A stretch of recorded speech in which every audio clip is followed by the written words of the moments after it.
of the recording in progress. So I'm Chris. I'm the president of the Carpenters Union in Toronto, an organization that's been around for 140 years or over 140 years. I'm also the EDI, Diversity, Equity, and Inclusion representative of the Carpenters Regional Council, which is another body of the Carpenters Union that stretches from BC all the way over to Ontario. So my journey began 35 years ago. And give me 1 second, let me just pass some information in front of me. My journey began 35 years ago. I'm originally from this small place called Kingston. Kingston, not Kingston, Ontario, but Kingston, Jamaica. For those who don't know Kingston, Jamaica, it's the same country where you had Bob Marley from, you have Usain Bolt, and a host of other well-known folks from the Caribbean. So yes, that's where I'm from. I came here at about 18 years old, right after high school. For me, my dream was to become an engineer or construction worker all along, because for me, I was always going out on weekends with my uncle, doing electrical work, and my dad was a carpenter. My uncle was a welder, so I had tradespeople around me all along. So when I came here, I tried to get into York University, but because of the expense, and I just wasn't familiar with the whole process of getting grants and OSAP and so on. And I didn't have the support around me. I didn't, when I got the estimate or the bill for York, I just say, you know what, let me put that aside and focus on what I knew from back home. So I did odd jobs. It doesn't matter, from janitorial jobs to dishwashing jobs, you name it. I did all those odd jobs just to provide for myself, food and roof over your head, and basic needs that's required in Canada, because it's a cold country sometimes. Like this week, it's been really cold. So I did that for a while until I got fed up of it, or I just wanted something new. So I applied. I connected to a mentor of mine that I met here, and I applied he directed me to apply at the Carpenters Union, the Plumbers Union, the Electrical Unions. Those were the three unions I applied. The Carpenters called me back first, and the Plumbers with Electrical. But I've already was registered and in class with the Carpenters, so I kept going with the Carpenters Union. Did my apprenticeship courses. It was a 20-week course. After that, I was sent out to work. Oddly enough, I was the last person in the class to go out on a job. But years later, maybe 10, 20 years later in the industry, I was probably the only one from a class of about 15 to 20 folks that end up remaining in the industry. And so the point about that is you don't know what tomorrow is going to bring. So if you're passionate about something, and you have a likeness for it, keep going. So I did that. I went out to work, put in my time. Yes, I'm from the island. I was probably a little bit antisocial at the beginning, but I had to learn to adjust my personality, because I found that as a young man, if I walked into an office or a training center with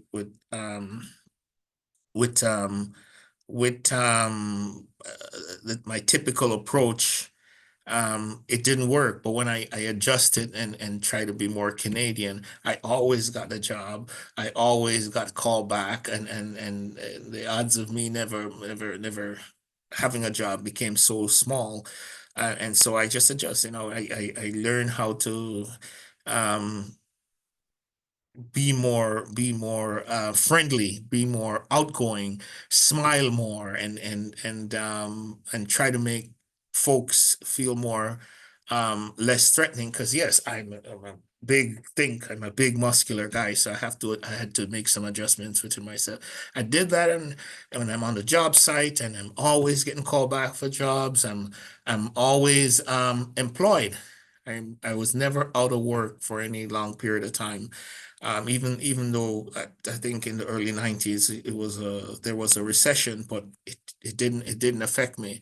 Um, Eventually I finished my apprenticeship, meaning I went on after I worked the amount of years that's needed. I went on to become a Red Seal carpenter. I wrote my Red Seal exam through the Minister of Training, Colleges and University. I think it's called something else right now. So you did your Red Seal, so you become like a licensed carpenter, a registered carpenter, Red Seal carpenter with the government.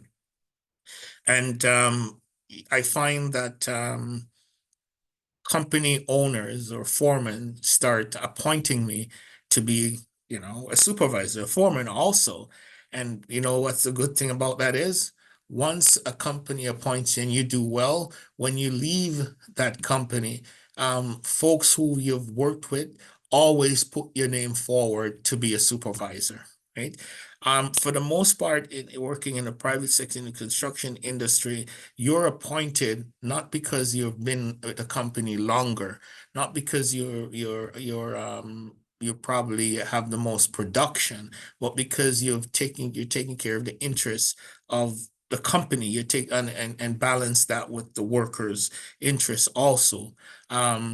Because you have to understand the company owner or the general contractor, whoever is in charge, they want you to be able to balance their clients' interests with the labor, with the workers, right? So in other words, I'm trying to emphasize that it's not how smart you are, it's how best you are to communicate and make the job progress on time, on budget, and make it work. And I've learned to do that over the years, and numerous projects again. I've been a supervisor until at one point they asked me to teach apprenticeship at the College of Carpenters. Back then it was called the Training Center at Signature, but they invited me to come down, and I started to teach apprenticeship, right? I did intermediate, I did safety courses, and other courses I taught over the years, even scaffolding. So I did that for about 2 years, and then I went on to become an area rep, a union rep in different areas of Toronto, from Scarborough to Mississauga to North York to downtown Toronto.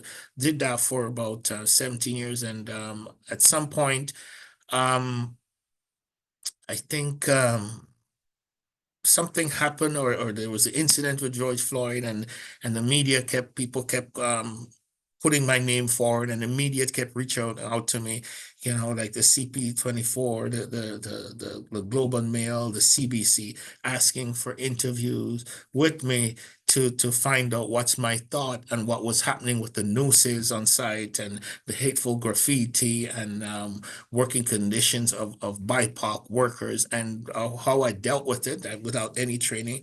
I just spoke from the heart, right? I explained the fact, or my fact, that look, yes, stuff happens. I never deny that there are struggles and you're gonna have difficulties, but I also emphasize that most Canadians are good people that wants everyone to succeed.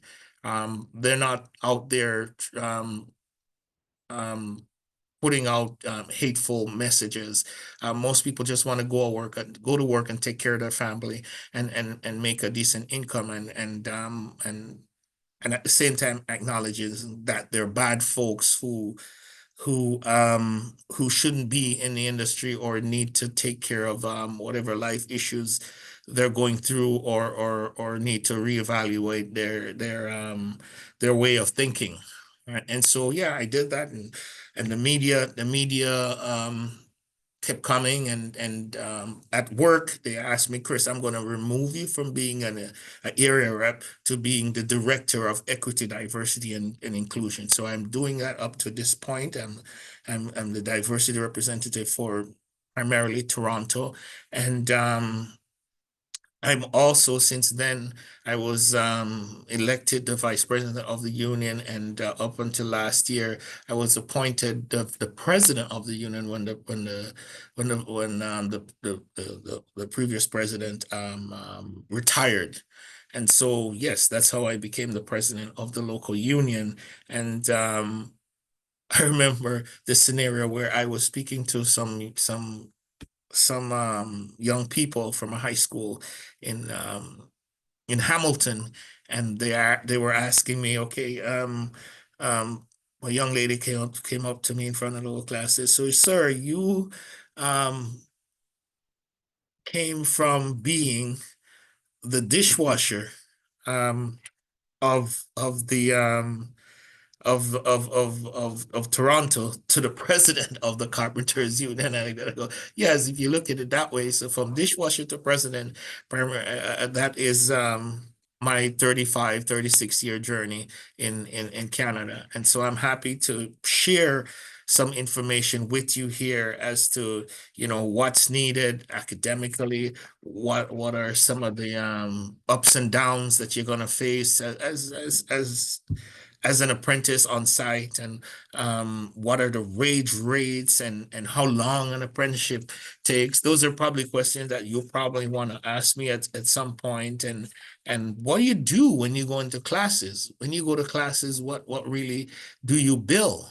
And the qualification that you get, the certification that you get, what good is it? Is it comparable to having a bachelor's degree in terms of a wage and a career? Is it recognized beyond the province of Ontario? Um, yeah, and do I personally think it's a career that you can be proud of? So those are the stuff that I'm probably going to be talking about, and I'll stop for a minute and see if there's anything that you'd like to bring forward at this point before I continue.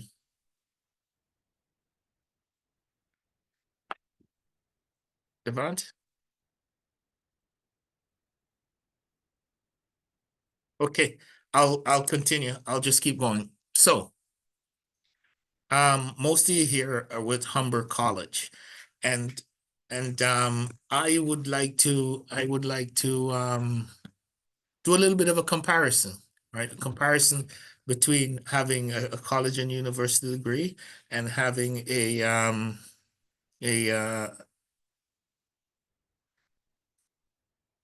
and having a trades certification. I just saw something popped up about being a citizen. I'll get into that soon. Or having a trade certificate. Now, it's similar. It takes approximately 4 years to get a bachelor's degree from, one of the university here, York, Ryerson, or U of T, etc., the main ones, approximately 4 years, right? And it does take maybe 4 to 5 years, depending on the trade, to complete an apprenticeship. The 4 to 5 years equivalency of hours, right? Uh, what else? On the other hand, again, either your parents will pay your student loan, or you get a loan from the bank, or you get a OSAP loan, etc. With the trades, you earn while you learn. You earn while you learn. So it's more than likely when you complete your 4 or 5 years of apprenticeship, you will be debt free for the most part. You'll be debt free, right? Even while you're in school for 2 months of the year, you will be getting unemployment insurance. That's what most people do when they're in school. Now, on the other hand, again, the average university student or graduate, I was told, make between when they just get out of university after the first year, makes about 50K, I was told. Meanwhile, on the other hand, if you compare the union side of things, now listen carefully. The other hand, you have the construction tradesperson unionized. There's a difference, right? If you're unionized tradesperson, unionized meaning, see that subway that's at Humber College? The tradesperson from the union would be the labor there. You see those towers downtown, the CIBC tower, the labor on that is done by Elliston would be unionized. You see the new Ontario line is being built. For the most part, all the labor on that from going right across the Scarborough is all unionized, right? Even on major projects where the general contractor may be non-union, but most of the time the subcontractor that pays the worker are all using unionized labor. When you get more out of Toronto, out of the GTA, then you find non-union contractor are more established, are more significant. However, the big non-union contractors always pay just below, on average, just below the union rate. They don't pay too much below. So I said it's about 50,000 on average, and I stand corrected if I'm wrong with someone who has earned a bachelor degree in a liberal arts more or less subject, and that compared to the average tradesperson. The average tradesperson make over 100K. Right. And I'll get into the breakdown of the wages in a bit. Right. The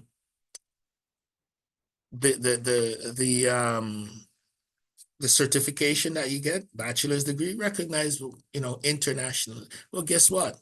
Your license from the government of Ontario is recognized throughout Canada. Why? Because it's the same license, it's the same exam you write if you're in Newfoundland or you're in BC or Ontario, right across Canada. It's the same exam. They get together and put together the exam, and it's the same thing you'll have right across Canada. So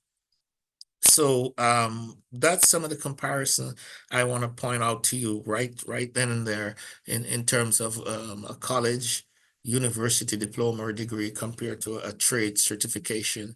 And also too, a lot of folks, after they finish their degrees, guess what they do? They come over and join the union, because also you have to keep in mind that it's to the foreman's or to the company owner advantage to use you on their project according to your ability, right? You may be good with communicating or motivating people and have a bachelor's degree, but that's not your forte. But the person that doesn't have one has that skill. So guess what? You as a company owner, this guy can motivate 50 people every morning to get to work and work safe. You're going to use him. Meanwhile, the other person is better at laying out the job, meaning determining where the building will be located on the site. So that person may have an engineering background. So you may use them to do scenarios or things similar to that on the construction site, as opposed to building the box, right? So yes, you do have folks from college and university that comes back and integrate themselves, not just because they have a passion for it, but guess what? When they realize the money that's being made, that is a big pull towards it. Now, I'm a general carpenter. Back in my days, yes, I was paid, X amount. Today, we negotiate wage increase every 3 years. Today, a journey person makes up to $55 an hour, right? And in addition to that, they get pension, benefits, and 10% vacation pay. So it's about 70, $75 an hour. But that would be carpenters. The electrician makes maybe $5, $10 an hour on top of that. the laborers maybe make $5 or so less than that. So on average out, we're in the middle, right? So for instance, if you say $70 an hour times 40 hours a week, so $70 an hour times 40 hours a week times 52 weeks a year, it's over about 150,000.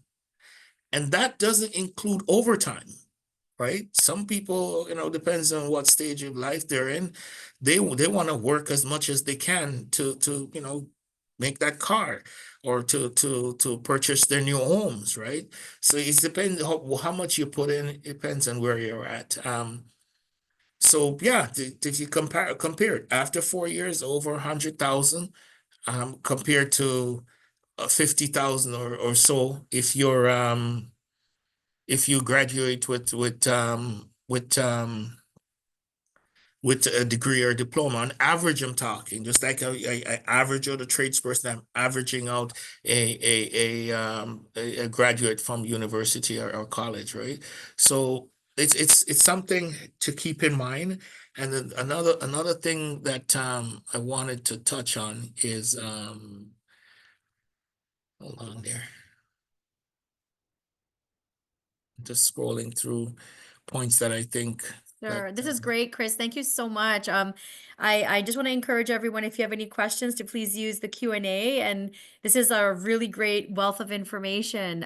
So I'm just curious, maybe, for those who are newcomers or students, what is some important information that you think they should be aware of trying to get into the field if they just really don't understand the process? Okay, sure. That's a good question. Whereas first thing I would say is go on the Service Ontario website, type in starting an apprenticeship, and it'll show you certain basic information. It'll show you the academic requirement.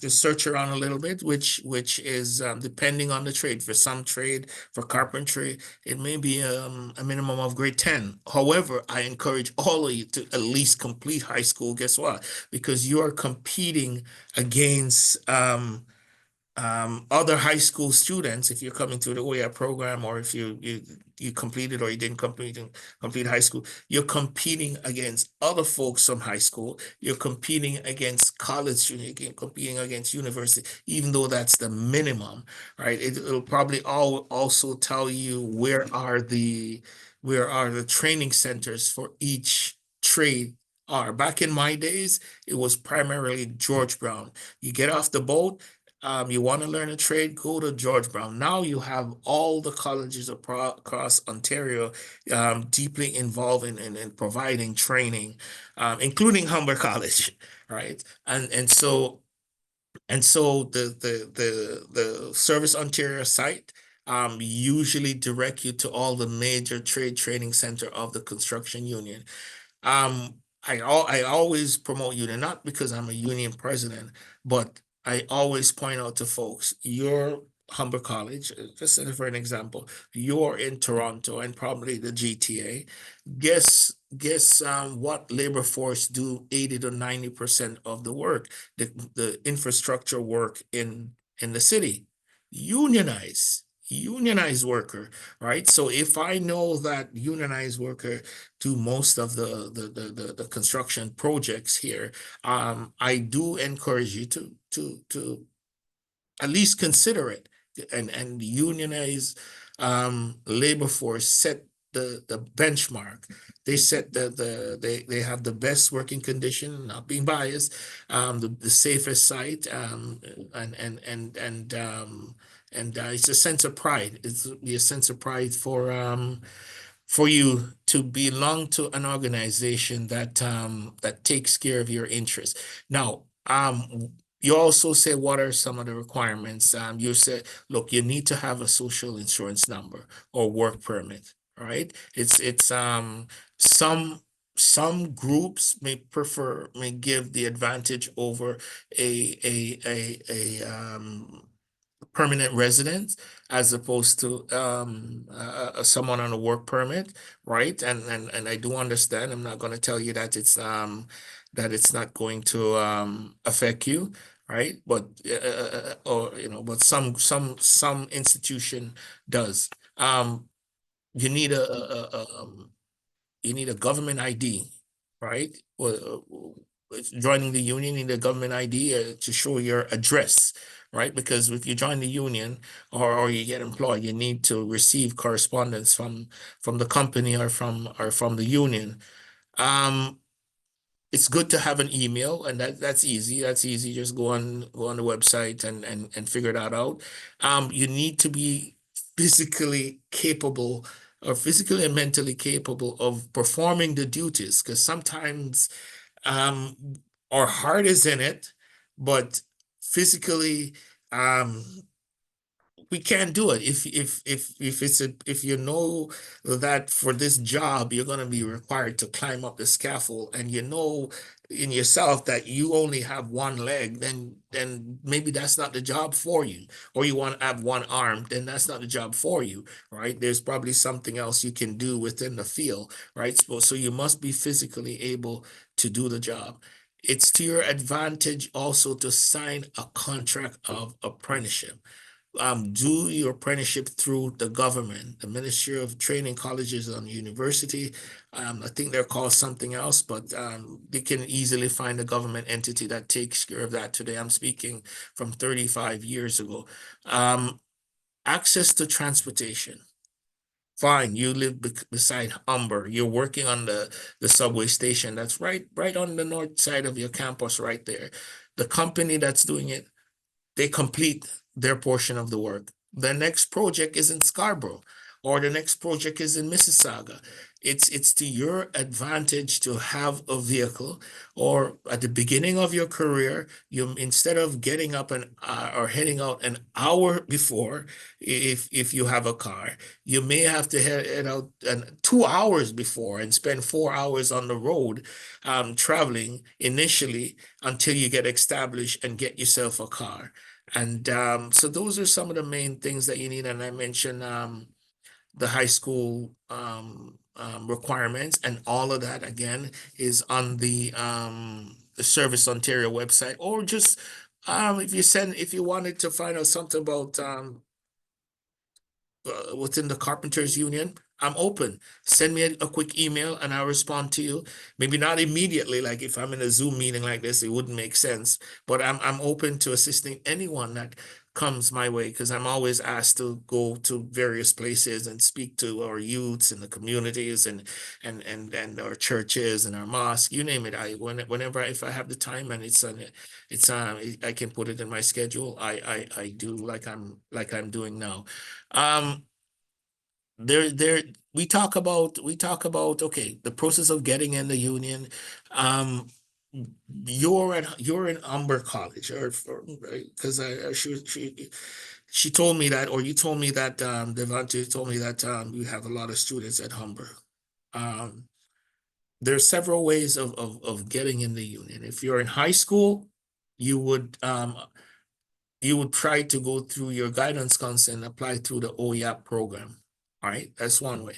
The OYAP program takes a limited amount of people, and so you may miss that boat.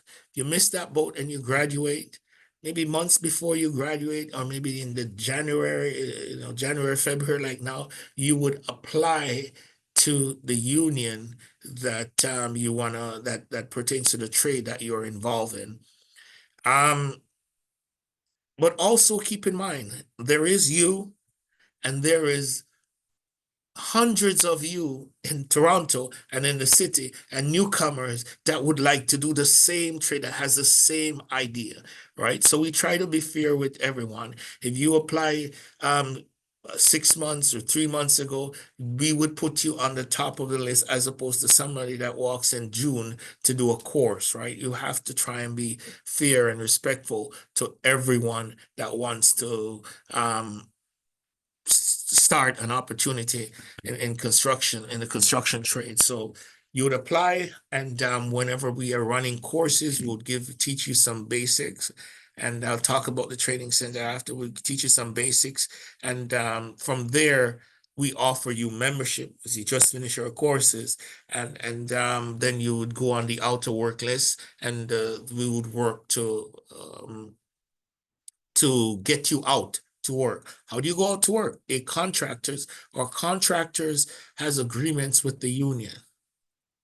So right at Humber College, I think you had Avenue forming, doing the concrete work right at that project right there, right?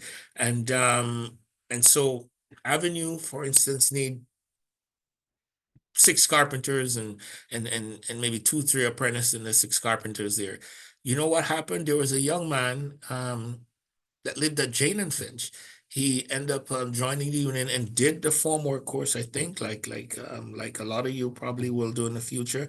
And he was one of the folks that got a chance to work right there on the project right there. And they brought him because it's Avenue Farming. They were doing several other projects. After that project or the part of the project that he's doing was finished, they transferred him from site to site to site. So that's what happened, or the possibility of what will happen, because it's the same thing I went through 35 years ago. I just keep going from project to project to project, and I always bug my kids when I pass a building and show off and tell them, yeah, I worked on that, I'm a part of building this project, and so on. Well, I don't do it anymore because they're tired of listening to me. So that's how you get in. If you're coming from another country, it helps if you have a letter, or some kind of proof that you have, you know, completed an apprenticeship or have worked in the industry for years, 5, 10, 15 years. You can't just show up and says, I have all this experience, unless you're really good at communicating, and you're able to share that with one of the local area representative, and they'll work with you, right? But there again, there's you and a dozen other folks like you who are coming forward over all the time, right? So you can come in as an experienced person, you can come in as somebody who's changing your career, you can come in as an apprentice that just want an opportunity, right? And being an apprentice, you don't have to be 21 years old. You can be as old as you want, as long as you're physically capable of doing the work. Or you can come in through the OYAP program, where the government assists you in taking care of some of the tools you need, and personal protective equipment. They help to give you a start, and the union coordinates that with them to get you out on sites as a young person trying out a career. So yes, there's several ways of getting in the industry, and hopefully that helped a little bit. Yeah. Yes, Chris, thank you so much. That's the question everybody's been waiting to understand is what are the pathways? How do you get into an apprenticeship? So thank you for explaining that they can register for courses. I do have a couple questions for you from individuals who are here. Is it okay maybe if I ask you 1 or 2 questions from the Yeah, go ahead. Okay, great. So I have a question from Urja saying, I want to ask whether employers consider back home experience or not.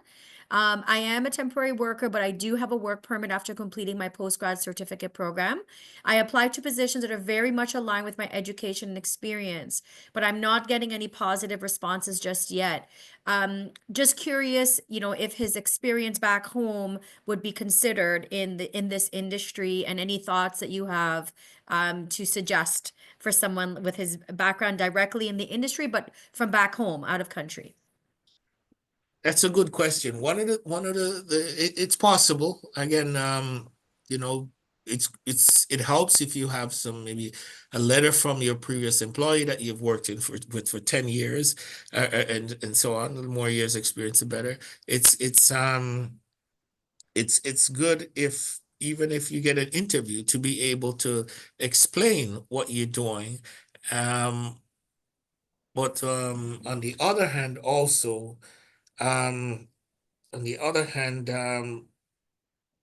one of the issue that I run into is folks would come up to me and says, I want to join the Carpenters Union, and they say, okay, I've been in the industry for 10 years back home.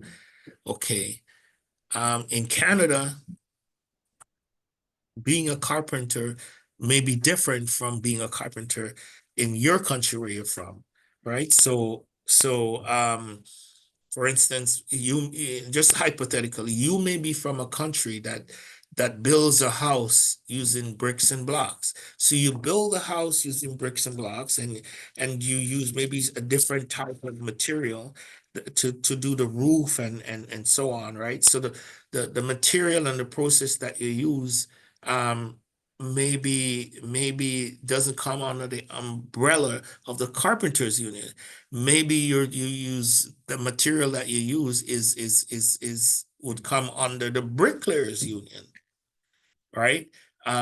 Maybe your work construction, but what you did in the construction in your country pertains to plumbing, not carpentry or electrical or even the drywallers union or the painters union, right? So I would say um either you go on Google or you go on the Service Ontario website, or you talk to a mentor, or you come in, stop into the union and find out if what you're bringing forward pertains to that union, because sometimes you end up with a little bit of roadblock, a hiccup, and you may be told, no, that has nothing to do with my union, go somewhere else, and you may think that they're rejecting you.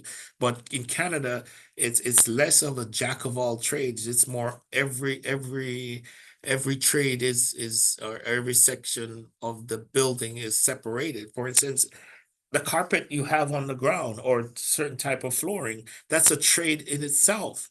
If you did that back home for 10 years, you may be at an advantage applying to a union that does flooring, because instead of starting off at half the journey person rate, which is about 25, 26, 27 an hour, and you can prove that I've been putting down carpet in my homeland.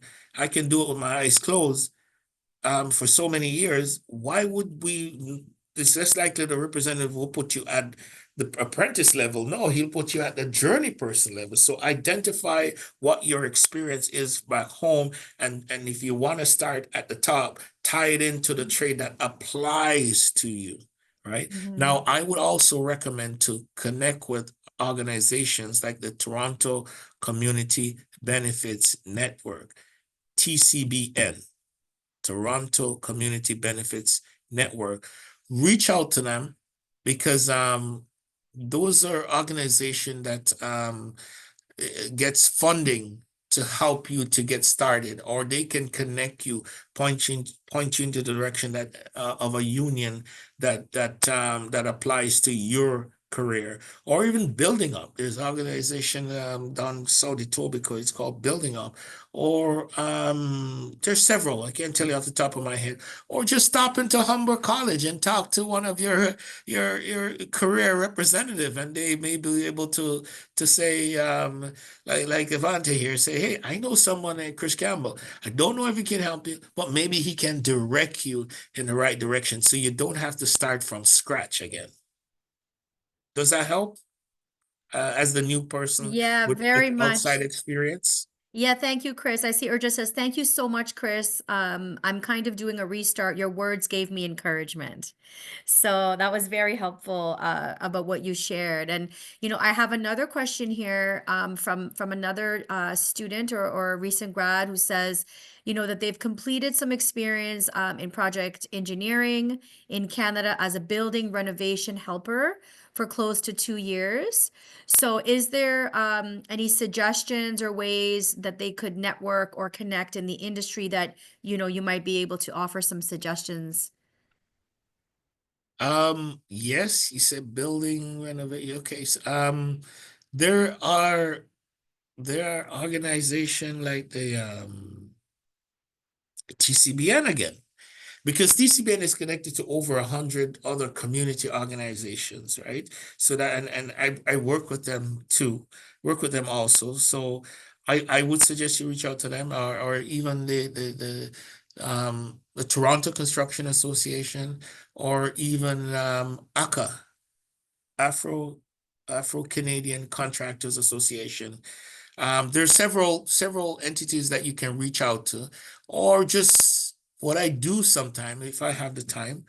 I'll have a quick coffee with you. Like I can't be everywhere, but sometimes if you take the time out to just talk to the individual and one on one and see if there's anything in the background that they haven't shared that would have been helpful. Because my objective is to help any and everyone like I was helped when I started, right? Because I came in a country I'm not familiar with, don't know which way is up and down, and someone else mentored me, encouraged me and point me in the right direction. And like I said, I changed my personality a bit and became more outgoing, and everything took off, right? It may be different for you where your personality would work, but I had to make some changes in myself. And yeah, find a mentor, connect with the unions, write a letter. Write a letter to the union and send a resume to the business manager of the union. For instance, if you are interested in being an electrician, well, if you go IBEW, International Brotherhood of Electrical Workers, write Lee Caprio a letter, right? All these information is online. Write the manager of the union a letter. If you want to go to the plumbers union, you could reach out to Dave Griffiths. He's the business manager of the plumbers union. Their office is in Scarborough. And the electrical union is on Lawrence, just east of the DVP, right? Reach out to these guys. There's another big union. Sometimes we're adversarial with them. It's called Leona, but when it comes to my community or the community, I will pass the information or tell you where they are and encourage you to um to just do a little bit of a search, right? Mhm. It's not like before when you had to actually take the bus and it become a half a day or a whole day of journey and endeavor and interview. No, no, no. Use the computer. Right. I'm sure everyone online has a resume. Send a resume to the union, right? Or if you're not connecting with the union, because I'm biased towards the union, look up online who are the main contractors in the city. Send them a resume. Send them a resume. You said you're a renovator. The company can hire you and direct you to the union that they think applies to your background too, right? It's not just one faucet, one journey fits all. There are different ways to go about it. What do you have to lose by Googling, put in the right search for contractors in the city and sending them a resume. The worst thing you lose is 5 seconds or 15 seconds of your time. Mhm. And you never know where or if it's gonna pay out or not, but give it a shot. That's great to know, Chris. So, what I'm hearing from you is ways to get your foot in the door would be contacting the unions directly of the trade that you're interested in. So, I see individuals here on the call who are carpenters, drywallers, individuals who are project managers, like all different types of trades I'm seeing here in the room. So, one of the things that Chris is recommending is that you just find the union, you contact the union directly. You can apply via email, and the role that they're looking for, it's called a business manager, is what you mentioned. So that's very Yeah, the helpful. business manager or coordinator, Business depending on the manager. Okay. organization. For us over here, it would be Okay. call him the coordinator Okay. for electrical, the plumbing, and other organization, union organ, they call them the business manager. And and Okay. and you're living here. If you look at the TV most of the time. When Ford is the Premier, the Right Honorable Doug Ford is speaking, most of the time you see him speaking with a backdrop of people with hard hats and construction vests, right? The government, whether it be provincial, federal, is putting a lot of money into training people, into assisting them to get integrated into the construction industry. Now more than ever is the best time. And if you're from another country outside, like somebody mentioned, by reaching out to the government or maybe the union, they may be able to tell you if all you need is just to challenge the Red Seal exam because you've a lot of experience from back in your country that's typically the same as what we would do or the same process that we have in Canada. Right. So they may say, hey, wow, this is good. Why don't we give you the green light to go down Church Street or well, Toronto, it's usually Church out of Bloor, because that's where I go back in the days. And I'm sure there's one office in Mississauga, and I think there's one in Oshawa also. But yeah, once you get the green light, right to the Ministry of Training, colleges and university, you get the green light, go challenge the exam. So reach out. I can't do everything, but if you send me an email, when I get some time, I'll be happy to respond to you, or I just direct it to one of my colleagues. I do keep in touch with other union representative also, right? So if it's possible, I will reach out and just ask them the right question or ask them to point you in the right direction. That's union.